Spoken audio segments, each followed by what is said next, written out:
What's the Okinawa song? That's a boku ka umareta konoshima no. Yeah, that's about as far as I get. That's the best. Right, that's the song I was trying to think of. The so. Yeah. That's the best song, man, I swear. That is. Track. Yes. Welcome back to the DaDen. I'm your host, Masashi, and... What's up? I'm Jay. I am the den in the den. All right. As always, we have from last time, this episode, we have our guest as well. If you can introduce yourself again.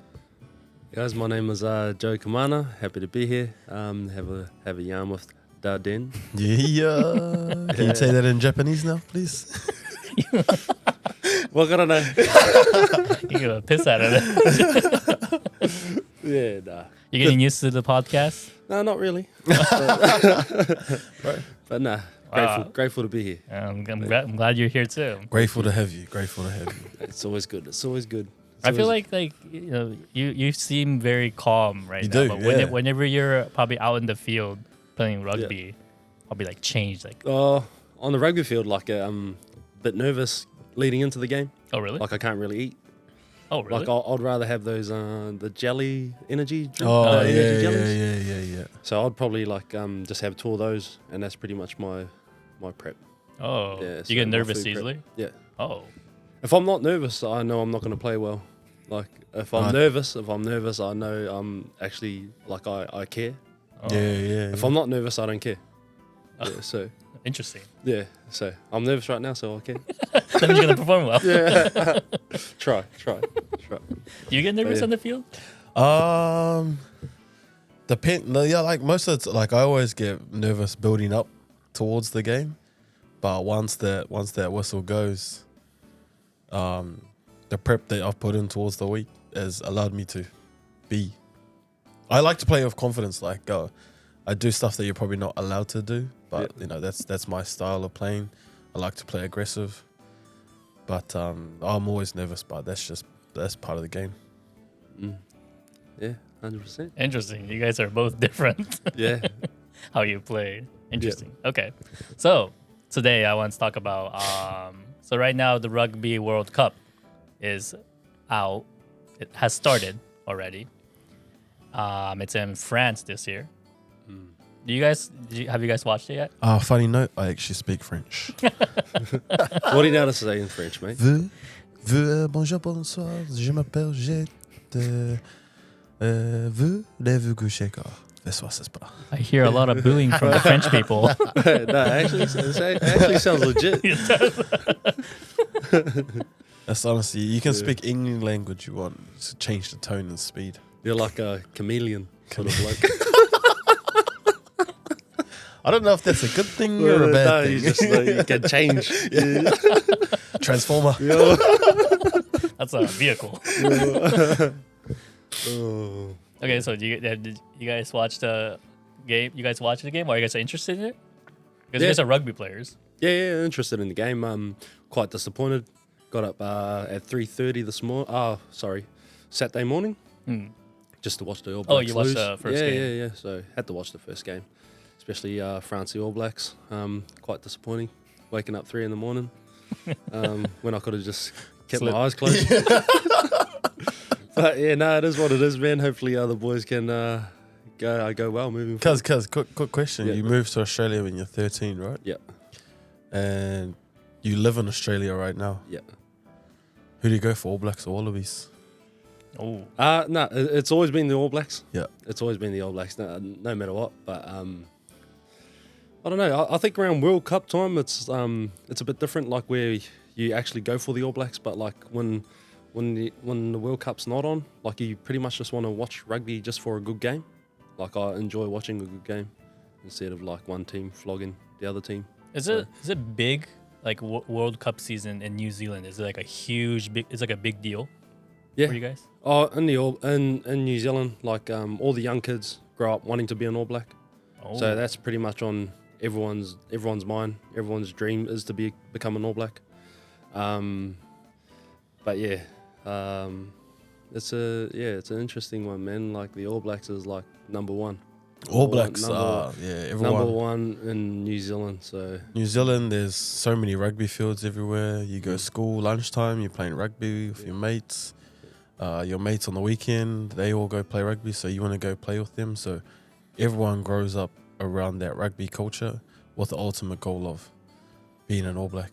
For some, it can be achieved, but it's a very small percentage. It's pretty much like here, like baseball. Everyone wants to be a baseball player here in Japan. So in New Zealand, everyone wants to be an All Black. Oh, that's a good example. Yeah, baseball is like number one. Yeah, in Japan, yeah, definitely, yeah. Everyone wants to be like that. What's the Japanese guy? Shohei. Yeah, Shonten. Shohei. Yes, my he's the man. He's from Iwata, right? Iwate, yes. Yeah, Iwate. Iwate. Yeah, Iwate is. Get it right, man. There's a rugby team there. Yeah, Yamaha. Is it? Yamaha? Jayden, it's Sea Waves, bro. Sea Waves. Kamaishi, Iwate, Sea Waves. Oh, no, Iwata. Iwata. Oh, yeah. Iwata, what's it? Iwata? That's Shizuoka. Oh, Shizuoka, oh, is bro. it? Oh, yeah, Shizuoka. That's Yamaha. That's your hometown, bro. That's what, that's what like. Iwate. Iwate. Yeah, Iwate, yeah. But Shohei Ohtani is from Iwate, which is the Sea Waves team. Yeah. And apparently this guy's from Shizuoka, but he doesn't know that. Yeah. I don't have any memories of Shizuoka, so. So Shizuoka's Iwata. Iwata. Yamaha team, yeah. Yeah. Yes. And do you even like rugby? Right. Get your countries. Yeah, no, it's quite difficult. Everything's pretty much similar. Iwata. Yeah, it does. Tomato. That's just pronunciation difference. Chameleon. But yeah, well, what's your take on the rugby?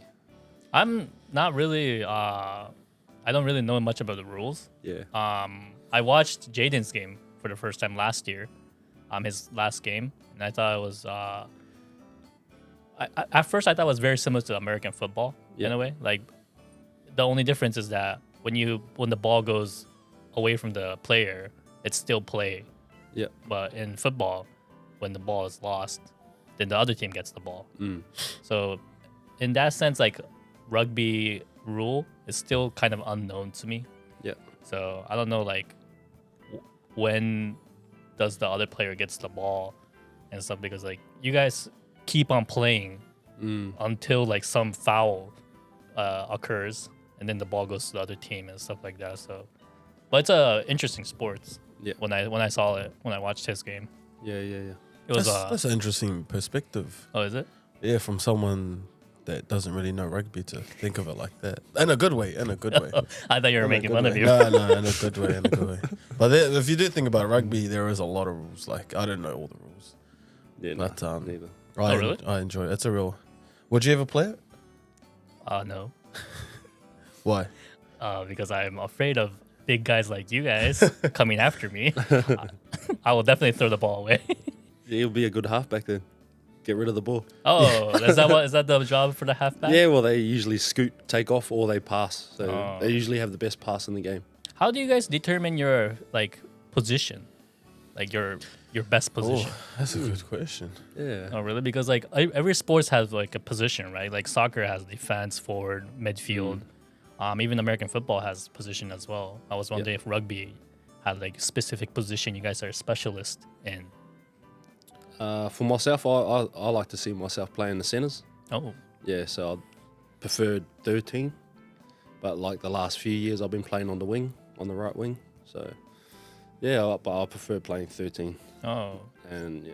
13 is like what? Centre. So you have your scrum half, the number 9, and then you'll have your playmaker, which is, he runs pretty much the show. And then you have your 12, that's just your ball carrier, or he can kick. And then you have your 13 that can have a crack. It's usually like a one-on-one with like a centre. And then you have your finishers on the edge.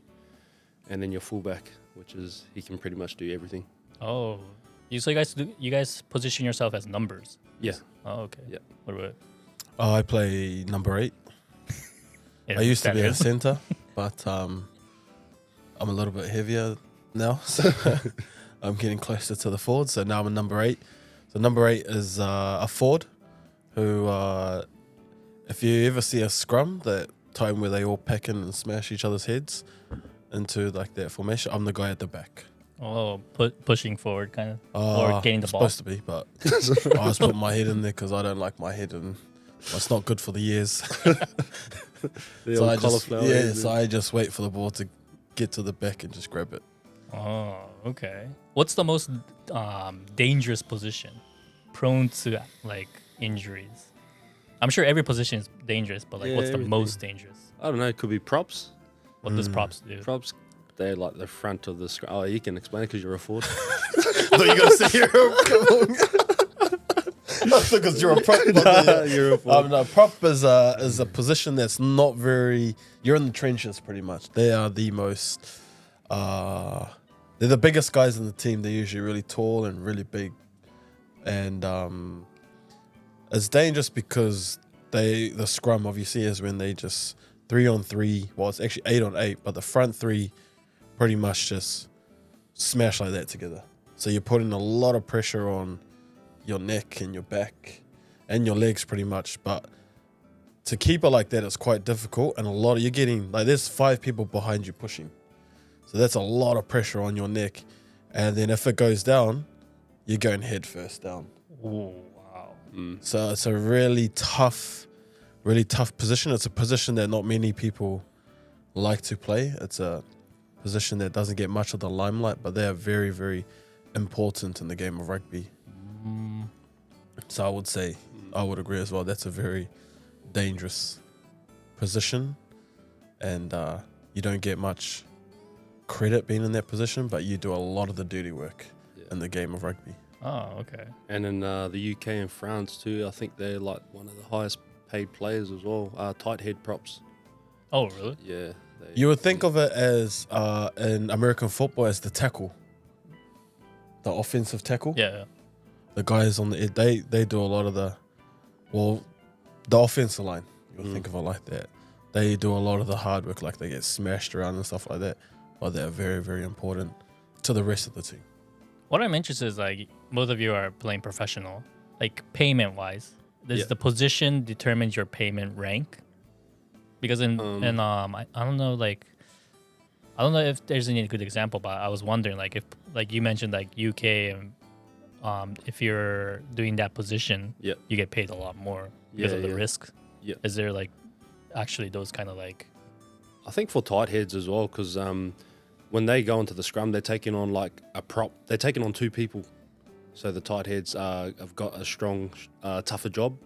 So in France and the UK, it's more of a forwards game, and they tend to have more scrums, and the forwards more like using the ball more than you'd shift out to the backs. But yeah, and it just depends on like your CV. So whatever you have or whatever you've accomplished, like pretty much dictates how much you're going to earn. Okay. Yeah.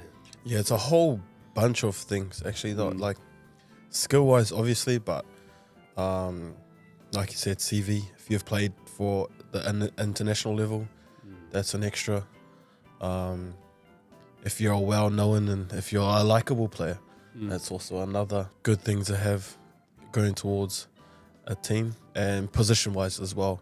Obviously, some players have a lot more control over the game than other players, but it's a whole bunch of things. I don't think it's just position-wise only. It's a whole lot of things. Okay, interesting. So, Joe, you played in many team in the past, international-wise, and in Japan as well. How many teams have you been to? Like 2 teams in Japan or 3? This will be my 4th team. 4th team? Yep. So comparing to Japan's team, how they play style, and then comparing to the teams outside of Japan, how different is it? Like they're there's a massive difference. Like compared to like speed-wise, Japan, like the speed here is like outrageous. Like, it's so quick. Oh, okay. It's real quick. Compared to back home, it's more of like smashing up front, more physical. But yeah, here you've got to be real fit and I think you got to drop your weight if you've come from a foreign country, Oh, really? just to keep up with the footy. Because like the Japanese boys here, like they run all day, and like if you were to break a line back home, like people tend to like give up on the chase, but like here in Japan, you've got like nearly the whole team chasing you, man. It's crazy. Like they never give up, man.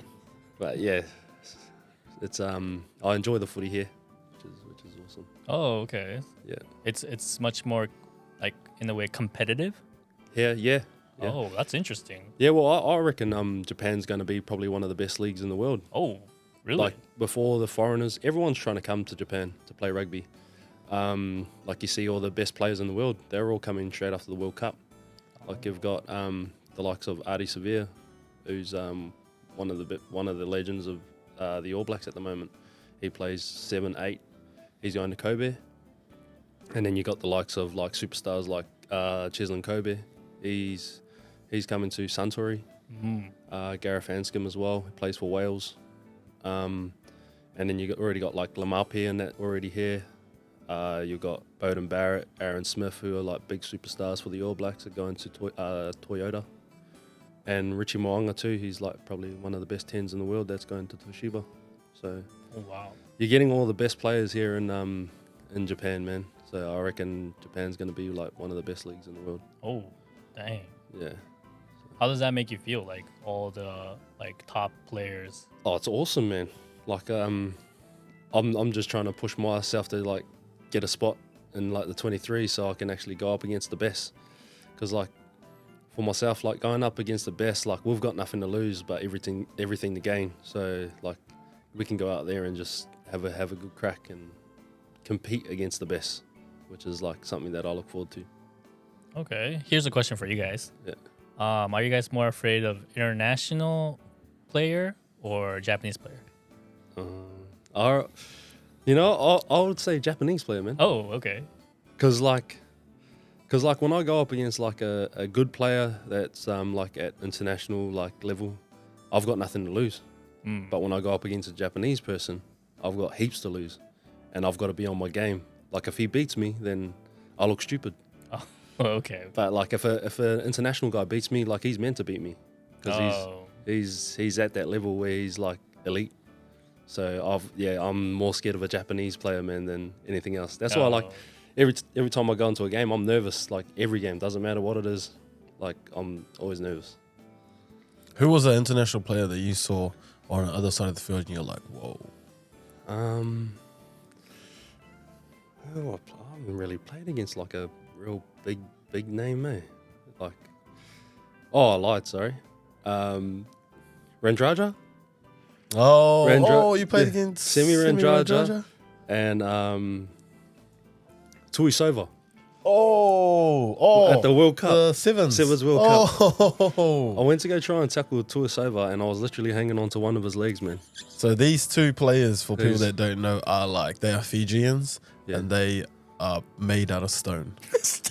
Like literally. They are literally like That carved. Yeah. They are like muscle on top of muscle on top of muscle. They look like they were built in the lab and they're not human. Pretty much. Like this guy, Josh Tuisova, his legs are like massive, man, and he is just built like a brick. Dang.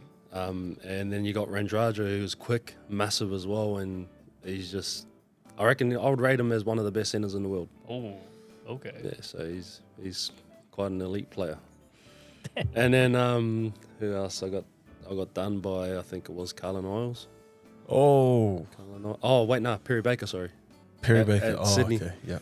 Sydney Sevens. Perry Baker is, for those that don't know, is an American that is very, very fast. Yeah. Very fast and well known in the Sevens rugby world. Yeah, pretty much like a greyhound. He's quick. Great. He's quick, man. Sounds fast. Tall, skinny, very fast. Dang. And in Sevens, that's very important. Speed. If you have speed, you can dominate the game of Sevens. What about yourself? I remember when I was a young guy, and I played for a club called PSI when I first just got here, and we played Sevens in a Sevens tournament, like the club Sevens. Yep. and we were versing Rico. And I had just finished high school in New Zealand, and I came over to Japan. And my team that I supported in New Zealand was the Chiefs. Yeah. Chiefs and Waikato. And it's a funny story. I've played with him now, but Colin Burke, he was. But I was like, he was the number 8 for the Chiefs, and I was like, holy crap, this guy's huge. He's look at his beard. He looks like a caveman. Yeah, angry man. Yeah, man. But I was like, I was not really. I was like, whoa, but I was so keen, just to like, I wanted to smash him. Yeah. That's how, but I didn't. But but it gives you those kind of opportunities, go up against the best. Yeah, I love like foreigners. I love to play against foreigners. Like, in my team, I'm the only foreigner. Yeah. And I love that feeling. Like, I want all 6 of them to come at me. Yeah. And I'm gonna go at them as hard as I can. Like, I have something to prove. But like you said, I hate like Japanese players, man. I kind of like, maybe sometimes it's a little bit cocky, but like I feel like I'm better. Yeah, you have to be. Yeah. And when they do something better than me, it frustrates me. Yeah. Oh, that's interesting. But because that's how I like to play. But that's why I always... Japanese, there's some really good Japanese players here, real skillful, and you kind of let your guard down against that, and when they do you well, and that hurts me more because they shouldn't be doing that to me. But yeah. At the Sevens, I think one guy that stood out for me at Sevens was Kippe. Is it Kippe? Oh yeah, from Meiji. Yeah. Like, he steps like a Māori man. Yeah, he's got good feet. Oh, yeah, he's a real good Japanese boy.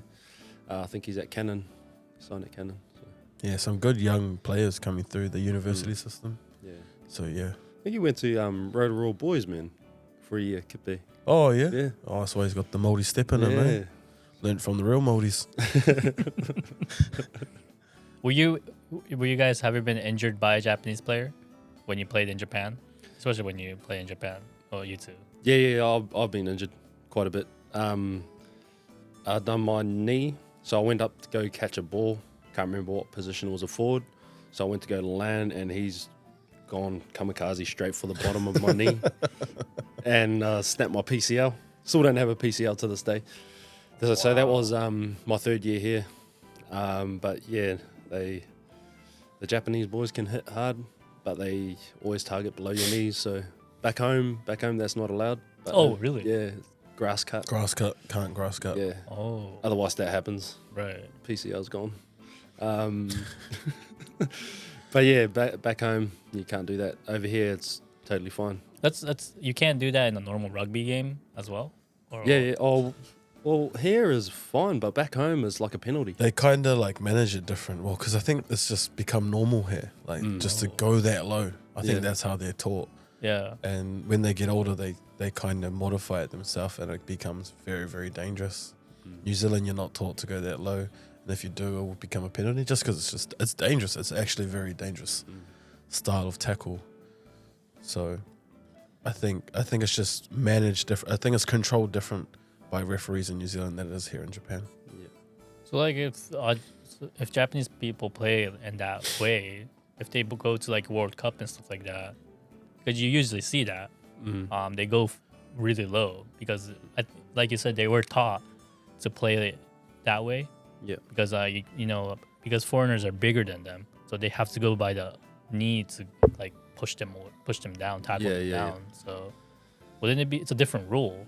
Wouldn't it be like? You rarely see that like an international level. Oh. Yeah, at that level, that won't be happening. Oh, okay. But you see it a lot here in like top league. Oh. Yeah. So, in a normal game, wow. yeah, it's just play on. Doesn't that like? So when you see that, doesn't it scare you? Oh, Like you don't want to be tackled by these guys. Scares the person that it's happening to. But yeah, like you don't think those things are you gonna, can't play scared. You like can't. if you play rugby scared, you're not Yeah. gonna. You shouldn't be out there in the first place. Oh, okay. You just So take you don't go take out it when there it comes. yeah, if it happens, well, you can't change it. So Yeah.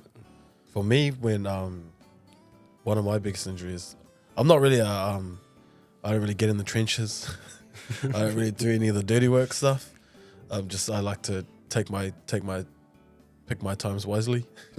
But just coming at my thighs, like they're real.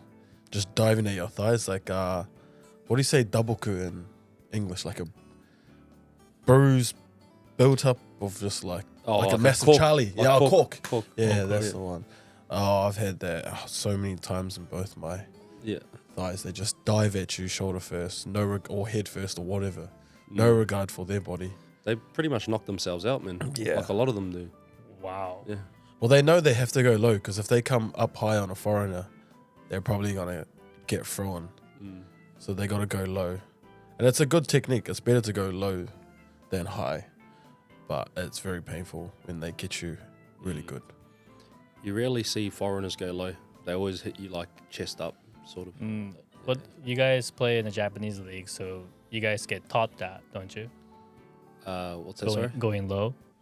Don't the coaches tell you to go low? No. Yeah. Some coaches do. Okay. Some coaches do, but like a lot of the boys don't really like going low. Like, cause for myself too, I've got to get my timing right. If my time is out, I'm gonna get stepped. So like for me, if I keep my feet and just follow through, then I'm more of a chance of getting the person. If I dip too low, then I could be gone. So yeah, it's a challenging one. Like it just depends on the situation. Okay. But yeah, we do get taught like to go low all the time. But yeah, I don't tend to go low a lot. So yeah, I'm more of an upfront, like sort of chest and all. Yeah. High tackle. But yeah, no, you get taught from a young age to like around the hips and stuff, and just like around just above your hips. But yeah. Yeah, the correct technique is around the hips, down low. That's the best way to tackle, but that's not the only way to tackle. If you can get a good area, and if you can hit them right across their chest, it's gonna hurt them more than it's gonna hurt you, and a higher risk, but you get a better outcome if you can get them good. Damn. It's either you or him getting bumped off. Should we show you an example? No, thank you, please. I do not want to get. I'll show you a high tackle and a low tackle. No, thank you. We don't have space. So luckily, we don't have space. Plenty space. Yeah. We can make it. Wow, rugby sounds like a dangerous sport compared to American football. I guess like American football has its own like danger, but rugby sounds more dangerous in a way. Yeah. When I hear it like this. Yeah, right. You guys are more prone to injuries. Yeah, because just taking the conversation quite back, but what got you into rugby as a teen? Yeah, young age. Just watching it all the time, and pretty much just seeing my brother James. Yeah, what was the influence of your brother? Because people that don't know, your older brother James was also a very well known rugby player in New Zealand. Yeah. So he was going well, man, back in Tokoro and stuff, making all like the age groups and stuff. And I used to just watch him all the time, and like he used to play fullback, and he would always make like try-saving tackles and stuff. Yeah. Then he started progressing, went into the Waikato ITM. Just a quick question. What about James's hair back in the days? Yeah, the long hair. Yeah. Yeah, no one would even know, eh? Yeah. With the stash. Now the man's with the old huggy. Yeah. Yeah. But no, man, I used to look up to him and watch him all the time, and like I used to be happy as to go and like see him play.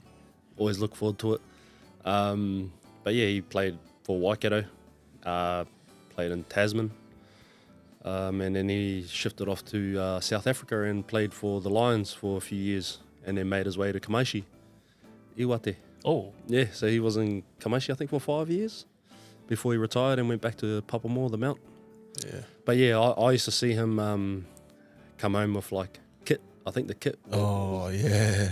Get free kit all the time. Young kid in New Zealand, the best thing that you can get from the rugby is real good kit. The gears, the clothes. Once you get all the gears, you're like, man, you made it. You cracked it. Yeah. Yeah, so I used to see him like get it. Like I think his first sponsor, I think, was Lotto. Yeah, I still remember Lotto. But yeah, I used to see him bring home like free kit and stuff. And yeah, that's probably what inspired me to like play rugby and want to earn that sort of stuff and get free stuff. Pretty much, man. Yeah, the kit, always the kit. Can never go wrong with a good Always kit. the kit. Yeah. So, what about yourself? What drove you to play professional rugby? Oh, it's a good question. Well, when I was little, my dad used to play like club rugby. Yeah. And that was like my hangout spot with all my mates. Like that's where we used to hang out. Yeah. He'd go play at the local club, Melville MLV 843. What colours are they? White, Red and green. Red and green. Red and green. Red and green. Yeah. So that was my local footy club, and my dad played. I played with the juniors, like all the little grades, and then my dad played for like the reserves, which is like the old people team. And I used to love it because he used to hang out, play with his mates. I used to love watching them like on the bus rides to the games, on the bus rides back from the games, in the clubhouse, how they have a feed and they're all having like drinks together. Yeah. I used to see that as a little kid. I was like, man, that looks just so fun. It's not a professional environment, but just the bonds that you make. Just the culture. Yeah, and the stuff. culture with rugby, like I really enjoyed it. And I'm here, a little fella, I'm hanging out with all my dad's teammates' kids, and we're all just chilling around, running around bare feet on the rugby field. Yeah. Like playing with the rugby balls, playing rugby on the field. Like I just loved being in that whole rugby culture. And then went through to high school, and that's when started making rep teams, and that's when it could become a career path. Maybe not in New Zealand, but overseas. And that's when the offer came for a scholarship to come over here, and I was like, oh, just see how it goes. And 10 years later, still here. Awesome. So I loved being around that rugby culture. It's different. It's different. Yeah. You don't know until once you're in it, and it's a real cool environment to be in. One thing I wanted to know, bro, like, because you came from New Zealand and stuff, surrounded by like Pollies and stuff and Māoris and that, what was the culture like when you first got to Japan, but going into university, bro? Like, what was the culture like in there? Oh,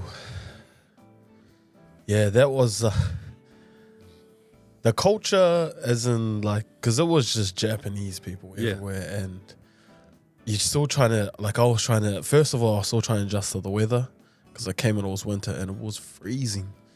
And then the food, they brought out like this fish, and I was like, I wasn't a big fan of fish at the time. I was like, now I have to get rid of this. And then there's no translators, and so the guy that was like taking us around, he was trying to like speak to us in broken English, and I was like, oh man, I have no clue what you're talking about. But when we went to the university, we met a couple of the Tongan boys, and Tongans are real rich in their culture. They're real strong in their connection. And one of them, Michael Toloke, he's Tongan, and he kind of like introduced us to the other guys, Kite.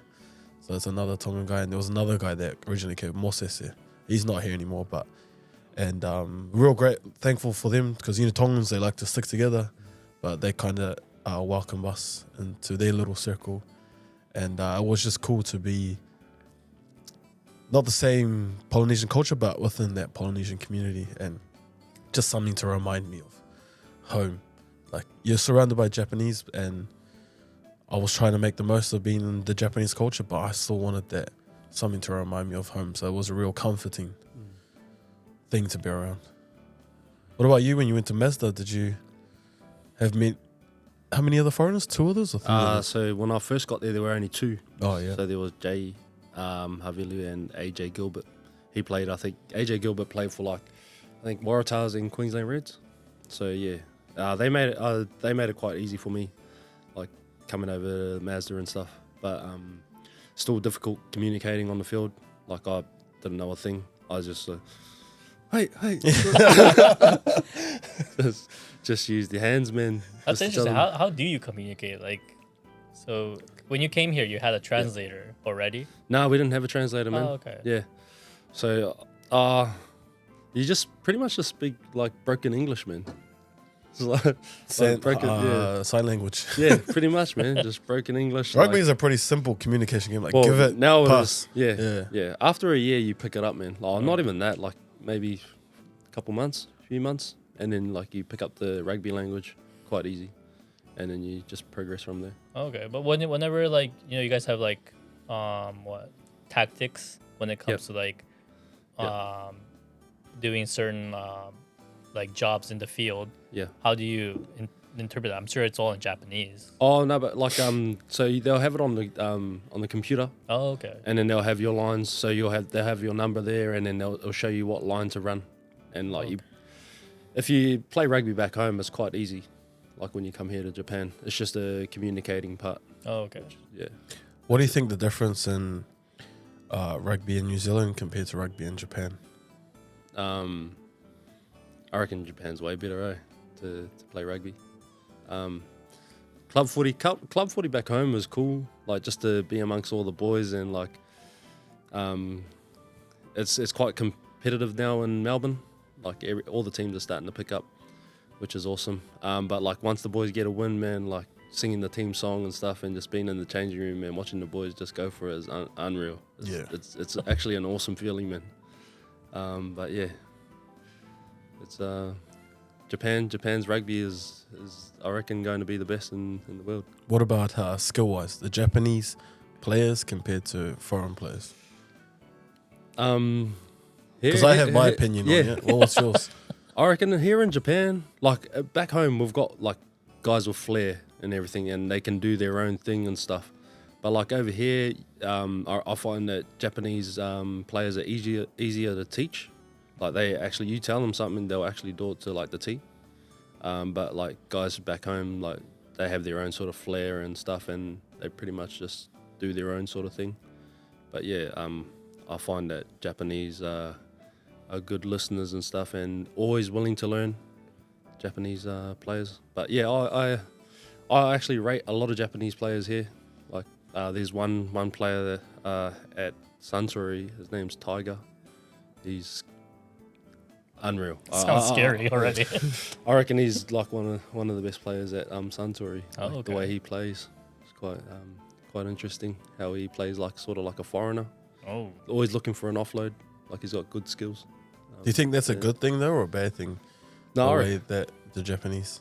What I like in what way? And like what I think is like foreigners, while New Zealanders rugby comes, they get taught about it, comes to them really natural. So they have a natural flair, natural style they play. Japan, it's kind of taught, so it has to be taught, and it's real robotic. Like they can't. Well, some can, but they can't think off the cuff. Or if there's an offload, there needs to be like the good players. They'll know when to do an offload, but in Japan, it's kind of taught. Don't do that because that's not what you're meant to do. Yeah. But the way you see foreigners play, they play with a bit of flair. Like this is the structure, but if they see space, go for it. But in Japan, some players do, the good players do, but this is a structure. Even if it's open, that's not what you're not meant to do. Stick to the plan. Stick to the plan. Yeah. I think a lot of Japanese players are like that. Yeah. Like pretty much stick to the plan. Don't go out of your comfort zone. But like when they do, man, they're unreal. Yeah. That's why I like the guy Tiger. He always looks for an offload. Like he's always playing to make a break or offload. And then there's another one called Mikia. He set up this try yesterday against Mitsubishi. So he was running, got the ball, and he got tackled. But because he knew he couldn't pass the ball, so he spun himself around and kicked the ball. And for the other guy to chase, and the other guy ended up chipping it on and like scoring it. It was unreal. So assist of the year, I reckon. Try assist of the year, man. It was actually crazy. Yeah. So. Wait, like in rugby, like I'm not sure about the rules and stuff. Like, but when you kick the ball, it's still game, right? Because it's either you or the other player gets the ball. Yeah. So when you kick it, the players have got to be behind the person that kicks the ball for them to be onside, so they can chase after the ball's being kicked. Oh, so there are specific rules for that as well. So if you kick it where there's no play, where there's players are in front of you, so there's a line basically. So pretty much like if I'm kicking it and you guys are chasing, we're going that way, and you're in front of me, you're offside. Oh, so you've got to get behind me like here, and I'll kick it, then you can go. Oh, okay. So that means all your teammate has to be behind you. Yeah. unless I kick the ball and I sprint past you and then you're onside. I'll put you onside. Oh, that's interesting. Yeah. There's a lot of process for you guys when you guys play rugby then. Yeah. Dang, that's a lot of things to think about. You don't really need to think about that sort of stuff. Like that stuff. Really? Yeah. Yeah, I don't. Just wait in the middle for the kick. All I know is when I get the ball, I'm not passing. Do you never pass? Nah, I never pass. Everyone knows that I don't pass. I'll offload, but I won't pass. Yeah. Just throw a dummy. Yeah. Chip and chase. Anything 10 meters from the try line, I'm not passing. Why don't you want to pass? Is it Because better? I want to score a try. Get a try. Oh, okay. So currently in my team's preseason, Yeah. I'm the top try scorer. Yeah? Yep. Oh, really? Just straight off the back. It's either scrum or a maul. Just take it off the number 2. Yeah, or picking when picking going. So when you ball it, you just pick and go. I always just wait. And then when I see it opening, I'll take it. Just 2 meters out. Yeah. So everyone knows my team. If I get the ball, I'm not passing. Tell us a little about your journey to play for Japan Sevens. What was that like? Like I thought nothing of it when I first come to Japan, man. Yep. And because I came in the time where it was 3 years till you can play for Japan. Yep. Now they've changed the rule to 5 years now, I think it is. Oh, yeah. Yeah, so, but yeah, no, I didn't think of anything of it. But Coach Damien Corona, Bums. he I got a message from them. I think it was Shukanami-san. He emailed our club and stuff, and then it all just pretty much went from there, joining camps and stuff. But I remember that Wakayama camp, man, I was unfit, and it was cold as well. It was snowing, It was snowing, yeah. It was snowing, and we had to do the Bronco. I wasn't prepared, man. Bronco is an aerobic fitness test that in rugby no one likes to do. Yeah. Oh, really? It was supposed to be 5 minutes, but it's like a real mentally and aerobically, physically tough type of fitness test. I hate it. So for you would have to run 20 meters back, 40 meters back, and 60 meters back. So you have to do that 5 times without stopping. Ooh. And There we go. Another content right there. See if you can do it, eh? Yeah. No, I can't. I'll do it. So you got to try and get it underneath 5 minutes. 5 minutes? 5 minutes. 5 minutes. Can you do it? My best time was like 5 minutes 13. You went over. And then I was at that camp. Was it that Yeah. camp? Far out. Nah, yeah, I think I ran like 5:20 something, nearly 5:30. I think like that was I think that was like my first time running a Bronco. Oh, yeah. Yeah, but yeah, I was honestly dead after that. Yeah. But I was keen to because the boys ended up going to Las Vegas, eh? Yeah. And they were taking an invitational Yeah. team. I was gutted as I didn't go on there. Eh? That would have been cool. Have you been to Vegas? No, I haven't been to Vegas. I only went to the LA one. Oh yeah, how was that? Oh, it was alright. Yeah. But we were in like the American, what do you call it? The American Olympic Training Facility. Oh yeah. That was cool to be in that environment. That was a pretty cool setup. How American Olympic athletes train. Oh. That's a very advanced setup that they have there. Massive complex too. It's like everything there. Yeah, So that was cool to be in that environment. It'll be just like a level up from like Jizz. Is it Jizz here? Just yeah. Yep. How many games did you play for? I can't remember the games, but I only went to Singapore, did the Sydney one, and then did the World Cup in San Francisco, and then we did a South America tour where we went to Uruguay and Chile. So just those 4, man, with Japan, which was awesome. How do you feel being a foreigner playing for Japan though? Like, how does that feel? How do you feel for that for you? I don't know, bro. I was sort of proud to like play for Japan. Eh? Oh. Like, I actually tell everyone like Japan's pretty much home for me. Like I always say like, oh, Japan's home. Pretty much my second home, man. And like when I go back home to Melbourne, I like everyone else. Oh, like when are you going back? And I always say like I'm going home soon. Like I pretty much call Japan home because I've been here so long, eh? And like when I come here, I know where everything is. Like I'm coming back to my house here, I know where everything is. But like when I go back to my house in Melbourne, like I feel lost. It's weird as, but yeah. The only thing I miss back home is my dogs. Oh. And I'd say my wife. But yeah, my dogs. Nah, she already knows. She already knows, man. My dogs mean the world to me. So yeah. Any plans to get back into the Japan Sevens team towards the next Olympics, or? Nah. I wish I carried on playing sevens. Yep. Just man, because when you're in the sevens space, you get to like travel the world. Yeah. So I see now that the boys are in Sydney at the moment. But yeah, it's actually a good environment to be a part of. So like you actually work real hard, and then you've actually got something to work towards. Like I think before the World Cup, man, we were getting flogged like every day, fitness every day, but like you knew the end goal was making the World Cup, so like you didn't really care about getting flogged every day. You did in a way, but like you just had something to like you had a goal to achieve. So, but yeah, being a part of that environment, man, is it's just taught me like a lot of resilience and stuff. So, is the sevens different compared to training wise? It is. Oh, yeah. Is it much more harder? Yeah, I was more running, Oh. a lot of running, and what was it? The rower. The rower was what got me too, because I was injured. I was injured before the World Cup. I think something on my hammy maybe, and me and Chito.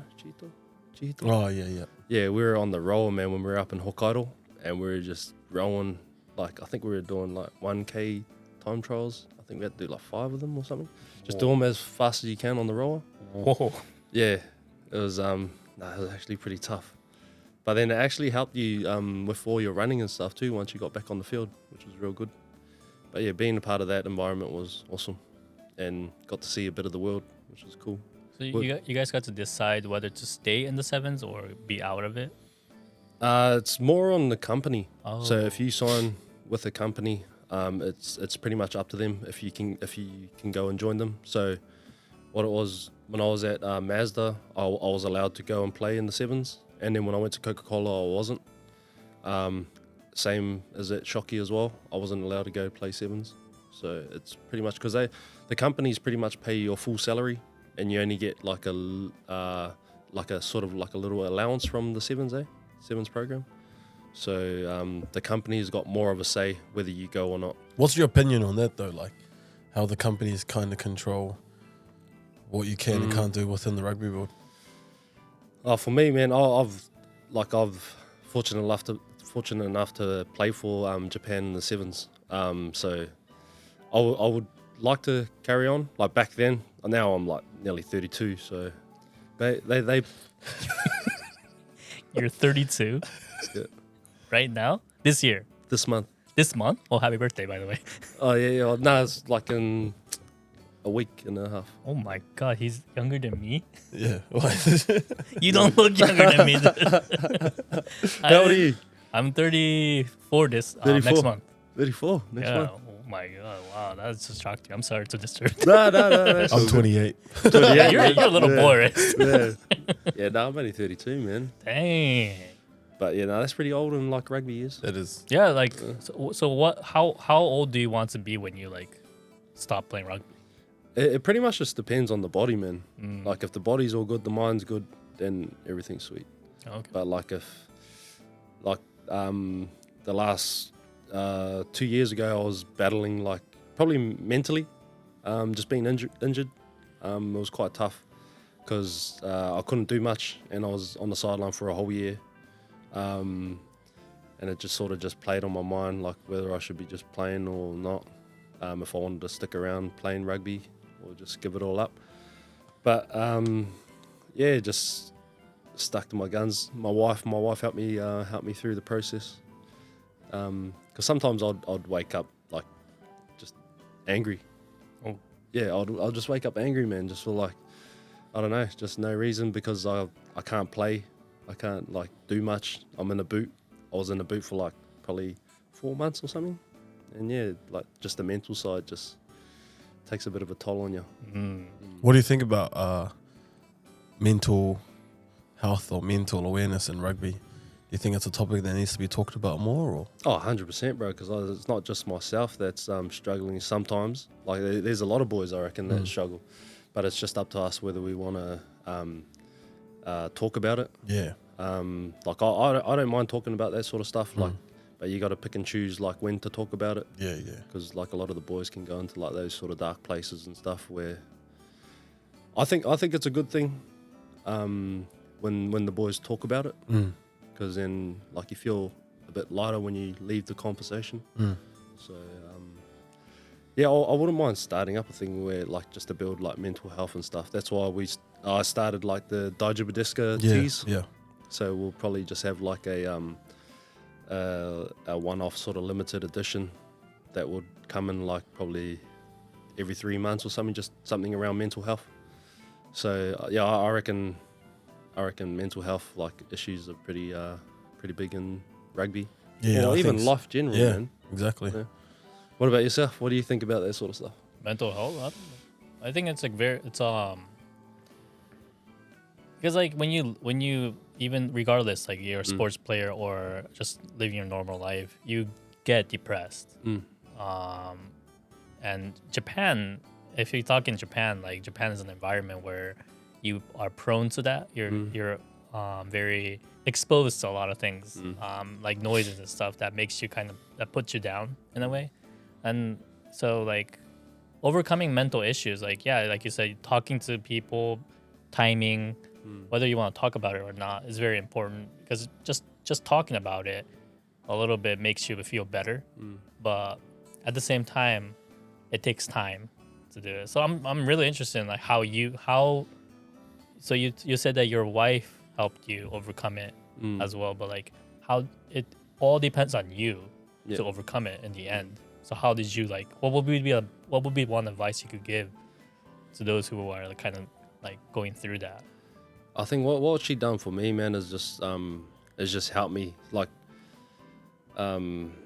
she helped me through like quite a bit, because like I was down and out. Like I just started up at Shockey, and pretty much my first training session I snapped my Achilles, and I've just signed with them as well, and I was out for the whole year. And like what was playing on my mind was probably what the coaches in that thought, what everyone thought. Oh, we've just signed this guy and he's just gone and snapped his Achilles, out for the whole season, not going to take part in like any of the rugby games. And that was playing on my mind all the time. And like I'd be just down on that, and sometimes I didn't want to go to training, but like my wife was there like pushing me and saying that everything's all good, just keep going, like just helping me through that. Like sometimes I just wanted to just stay home, man. Like I didn't want to rock up, because I just thought that they might be like speaking bad things about me because I'm injured and they've just signed me. So, but yeah, she pretty much just like pushed me through everything and just helped me get off the bed and go to training, man, and just help support the boys. So that was a big thing from her. So grateful to my wife. Yeah. No, I think mental health in rugby is a topic that needs to be talked about more, and I think to raise awareness on it is big as well, because I think it's a top. People in rugby have like this. They have to be tough. They have to be tough. They have to be strong. Don't show your weakness. Like on the field, you don't want to show your weakness to the opposition, otherwise you'll get dominated. But off the field, I think you don't have to be that tough guy as well. And I think providing safe spaces for people to talk, because you can't force someone to talk about their feelings. Like I'm still someone that doesn't talk about my feelings, but these last 2 years have been some of the toughest 2 years of my life, mentally, and finding those places to be able to talk about it is still hard. Like there's not much around, but for someone to talk about it, you can't force someone to talk. You have to encourage them or provide them with that type of safe space so they can talk about it. And I remember when you brought out Daijubadiska. It's clothing, but it's raising awareness of like, is someone okay? Like just asking someone if they're okay. You're not trying to say, come on, talk about it. You're just trying to use your clothing as a vehicle to help raise awareness for mental health, and just something simple as asking someone if daijoubu desu ka, or if they're okay, and providing that safe space of like saying it's okay to be not okay. And so I think if you can create more platforms like that, or just raise awareness so that people can be encouraged and take the courage to speak about it, I think that's the first step in raising awareness for mental health. Because I think at rugby, especially within Polynesian culture, and also I think Japanese as well, like mental health in Japan, it's not you don't really hear about it, but you hear of a lot of suicide deaths and stuff like that. So I think providing awareness and creating that safe space so that people can just talk about it, because that's step one of trying to improve it. So yeah, is it like a big problem in the rugby industry, like mental like health wise? Like do people get depressed to the point that they can't just come back from it? Yeah, I think a lot of players do, man, get quite depressed. It could be even something little like not making the team. Like they're training their ass off and stuff, and like they could be not making the team and then just be all depressed and stuff. I think injuries play like a big role in it. But yeah, it's actually quite difficult to talk about it. Like I've been talking about mental health for a little bit with like a few of my mates and stuff, and actually feel a lot lighter walking away from the conversations. But yeah, I think in the rugby industry, it's something that needs to be talked about.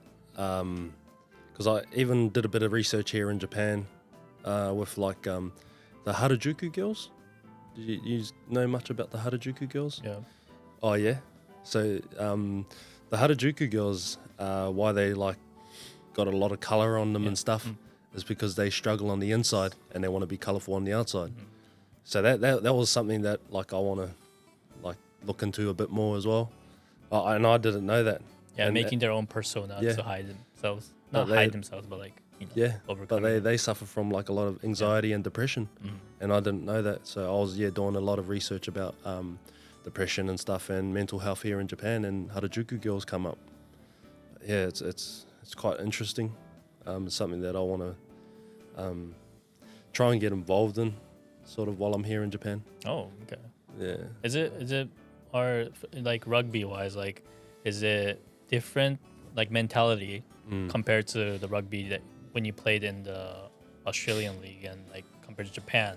Is it different, like mental issue wise? No, it's the same everywhere around the world. I reckon around the world is totally the same. Yeah, I think rugby players put a lot of pressure on themselves. Yeah. And that can create a lot of anxiety, or when it doesn't go well, you feel like the world is coming down. And like I said earlier, I think perspective is something very important. Like knowing that there's a bigger image, there's a bigger idea, there's a bigger goal that can be achieved, is something that's very important to try and encourage amongst the rugby community. It's just perspective. It's not all about this. There's also this. There's also your family. It's not just you. There's your mates that you can hang out with. So I think that's a very important topic that can be brought up amongst the rugby community, especially in Japan, because there's a lot of foreigners here now, and you do a lot of young people coming over now, and they're coming over young. And I mean, when I first came here, man, you're on your own, and you're fighting for yourself, and it's hard to get used to a new environment, and that can put a lot of pressure on yourself. So I think trying to encourage awareness is something very big. Yeah, like I was watching the Netflix series of have you watched Full Swing? The golf. Oh yeah, one? I have. No, not yet. So there's it's a documentary about the tour players, PGA tour players who go what the mind process they go through. And like I heard this one journalist who said, like, you know, in the end it's just a sport, you know, like in the end it's just golf. So like that's like to people who don't play the sports for like professionally, it's easy to say that. Like it's, in the end, it's just a game. In the end, it's just a sport. But to you guys, like hearing that word, I'm sure it's like what makes you think about the the game. Like you're not playing it, so like it's a we could say it easily, but in the end, like it's how you guys take it as a professional player who are playing in that field. So when I heard that, I'm like, yeah, I agree with that, but they don't understand. Yeah, it's a taboo word in a way for a professional player, I think. Yeah, like if I was to go out there and play terrible, and someone says it's just a game, I'll be pissed off. Yeah. Who are you to tell me? I'll be like, gosh, you come out and play then. Yeah. That's the same with me. Like when I'm filming, and I like, for example, I forget to record, and then someone says like, in the end, it's just a show. Like there are other cameras. But you missed everything. Yeah, you it's probably like, missed the dude, best shot. Yeah.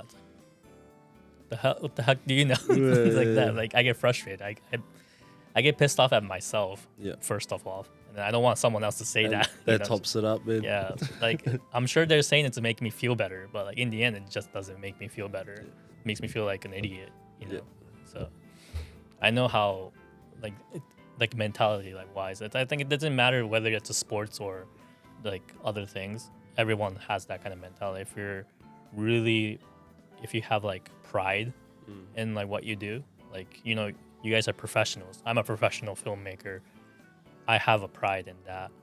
Like I know what I'm supposed to do, what I'm not supposed to do. Makes you like, you know, like in the end, it's just you like attacking yourself. Yeah. So it pretty much is, man. Yeah. Future wise, long term wise, what's your goals in terms of rugby? I haven't really thought that far yet, eh? Just pretty much taking step by step. Only just because like just injuries and just seeing how the body holds up. The bodies hold up. If the body hold up, sorry. Man, I'll be keen to carry on if like I'm good to go. Yeah. Yeah. So we'll just take step by step and get the old body right, mate. Get the old Achilles. Yeah. Get the old body right, man. So yeah, moving forward. What about life after rugby in terms of, are you going to try stay within the sport in some way, or just once you finish with rugby, you finish with rugby? Being back home the last holiday, man, and seeing everyone play club footy back home, like I actually wouldn't mind going home and having a little jam. Oh, no. Yeah. So even like when I left Toyota, Shockey, I actually thought I was done. So I pretty much like took heaps of boxes home, sent heaps of boxes home back to Melbourne, and thought like rugby's done for me. I'm just going back to play everything by ear.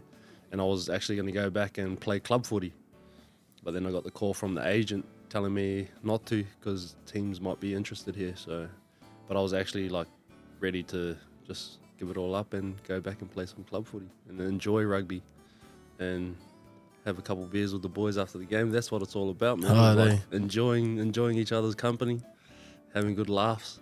But yeah, I think that's something that people don't really know, is that rugby culture. It's an intense one, especially after the game. But I think what people don't really understand is, man, you grind hard for like 5 days, 6 days of the week. And you're like smashing each other. Like you're training against each other. You're smashing each other like full contact. You're trying to take it. There's so many heated fights and stuff like that. You get angry. You want to fight each other. But then when it comes to, you know, Saturday night or Sunday night or whatever, you sit down and you have a beer. And that's what it's all about. Like and you become, do all the mahi. And you get them treats. You'll know a lot about that, eh? Yeah, I'm all about the treats. I'm all about the treats. Skip the mahi. I skip the mahi, I go straight to treats. That's my favourite. I'm a third half kind of guy. That's where the real players come out. Isn't there like a rule in like drinking for rugby players that like you did this, like you can't hold it in like specific hand? Yeah. Your right hand. Right hand. What? Buffalo. Right hand buffalo? Yeah, so if you drink with your right hand and you get caught, it's called a buffalo. which means you have to finish whatever's left in your drink. Like everything. All of it, yeah. Oh, wow. So if you, I've never drunk with my right hand in my life, so. No, but yeah, it's called a buffalo. Yeah. So if you get caught drinking with your right hand, and someone says buffalo, you have to scull it. And do you know the reason behind No, a I buffalo? actually don't even know, man. So it's like an old rule. So in rugby, it's a gentleman's sport. Yeah. And you always have to keep your right hand free so that you can shake someone's hand. Really? Yep. Yeah, That's the right. rule behind it. So like in olden days when they were drinking around, like celebrating or mixing and mingling, most people are right-handed, but if you have your beer in your right hand and someone comes to greet you, you can't greet them. So that's why there was the rule of you always have your drink in your left hand so that you can always greet someone whenever needed. What if the guy had a drink on his right hand and then he was trying to shake your hand with his left hand? That's awkward then. Because you're going to be going like that. Who shakes their hand like that? So yeah, I found out about that. That's the rule behind Buffalo is rugby is a gentleman's sport, so you always have to keep your right hand open to shake someone's hand. That is interesting Yeah, because that's like good to know. I can't imagine rugby being a gentleman's sport. Oh. Not being offensive or Oh, anything. hey, get him, boys. Oh god, I got two people. I'll put the address. No, Just you in won't. the comments. Just pin down. Get him. Take him if you need, boys. Or rugby players, get him. You guys are like, aggressive players, like in the field, very aggressive. It's hard to imagine. It's like Yeah, but that's the considered good thing about rugby is when they have that thing called no side, north side. So when the game's finished, the game's finished. You leave it all out on the field. Like you can have a scrap with someone on the field, but you finish like you'll shake hands. You see it all on like YouTube and Facebook and Instagram, like little reels. Have a little scrap on the field, but after that's all you leave it all out on the field. So that's something really good about Gentleman's rugby. sport. Gentleman's sport. Okay. You say it as if it's the normal thing. Don't you? Aren't there players that kind of like holds grudge on, like they can't leave it in the field? Maybe. I don't know. I don't know. But yeah. Well, yeah. Well, no matter in like any situation, everyone's gonna hold a grudge. But That's interesting. Wow. Okay. Doesn't get to the point of where like all 15 players are holding a grudge. Okay. But probably the next game they're going to try and get you. Yeah. I am pretty not much. going to the rugby game. Then. Yeah. You want to try and get them back. Like that's the competitive nature of rugby. I know if I get done by this guy next game, I'm gonna take his head off. Yeah. That's pretty much on Oh, everyone's mind if they get okay. done. So Oh, that's interesting. Oh, well, okay, wow. So yeah, that's content right there. So just gonna play a game. We'll get you on a social team. I know a social team that there's a few here in Tokyo, isn't there? some real What's a good. social team? Yeah. Just play for fun. Oh, I am not gonna be playing for fun, but if you're gonna tackle me, Oh, we'll get Ripper Rugby. Yeah. The one with the little kids, they play with the little tags. And instead of tackle, you got to rip it off. That's a cool little fun. I teach like 5-year-olds that. I would rather play that than be injured by you. The opportunity to play in the Kokaidan Sevens. Have you ever played in that before? Which one? Sevens in Paradise that they have. Yeah. You played in it before? Seven in Heaven. Seven in Heaven. Yeah. I played for Tupapa. Oh, okay. Tupapa. So yeah, that was before I came to Japan as well. Oh, yeah. That was awesome, man. Yeah. Pretty hot, but like as everywhere, and when you go around playing sevens, man, it's quite hot. But yeah. On that note, tell us about your experience though. Like the Hong Kong tens, the Hong Kong tens. This is Next question. Anyways, thank you guys for tuning in. As always, if you like the video, subscribe. And if you have any last words. Yes. Very grateful to have you on here, cuz Joe. Thank you for on your day off. Thank you for giving us your time today. Yeah. No worries, thank man. you for being our first guest. And thank you. Oh, for me personally, this is actually quite a real special moment because we got you, Joe, who kind of introduced me to the stuff outside of rugby. You introduced me to like podcasting or clothing and doing your own business thing. You kind of introduced that to me, especially the podcasting thing. We got Suda here as well, who made that thought of mine, that dream of mine, a reality. You put this Put it all that's together. enough.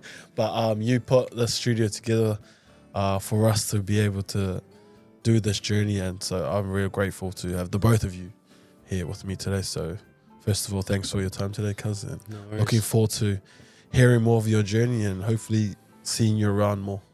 Working together, maybe. Yeah, 100%, 100%. Yeah, nah. Grateful, man. Thanks for having me on there. Thanks for having us as your first guest, mate. Wouldn't miss it for anything in the world, bro. So grateful, eh? Stay grateful. Try and be better than the person you were yesterday. Oh, yeah. I So, like yeah, let's carry on with the journey. that. 100%. And just do our best, boys. Always. Yes, Thanks for having definitely. me. Yeah, if we could definitely want you on the next time if you Oh, ever have the free time. You know, Yeah, whenever, man. anytime. Let me know. But yeah, happy. Thanks, man. Thanks for having me. Thank you. Appreciate it. Gonna love and leave you. See ya.